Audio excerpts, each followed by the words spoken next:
Sinivusele siphinde sinibingelele Maswati lamahle yamukela nathi tindzaba takho lethamba embili ephephandzabeni iTimes of Eswatini ukulethelwa ngumelusi kaDlamini. Emalunga ePhalamende ngemsombuluko acele litiko laka-Finance ukuthi lisebenzisane neCentral Bank of Eswatini ekubukisiseni timali letibhadalwa amakhasimende pheceleti ema-bank charges emabhange akuleli kulandzela imbiko levete ukuthi emabhange akuleli abhadalisa timali letingetulu uma ticatsaniswa naleto letibhadalwako emabhange lafanako emaveni labomakhelwane.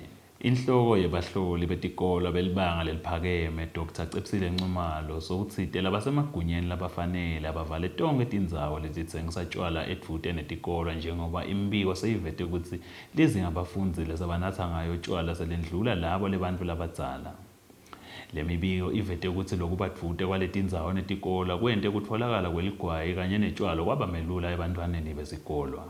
Emaphoyisa asenhlangano sekatfungatsa tigebengu letebe imali lenganga 24,000 emalangeni nabongcondvomshini noma ema-laptops langabita imali lenganga 21,000 emalangeni ePasture Valley Children's Home khona enhlangano.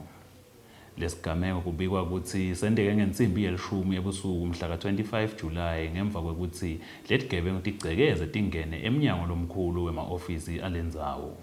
Kantsi kutemidlalo ingijimi yakuleli Bongiwe Mahlalele itawuncintisana namuhla ku-200 meters eScotland Stadium mase igabenca insimbi ye-11 emidlalweni ye-Commonwealth lesolo ichubeka kilo live laseScotland. Tinghawu bese kuphatsele tona Maswati lamahle, thola leti kanye nembiko legcwele ephephandzabeni lakho iTimes of Eswatini. Nisaleni kahle.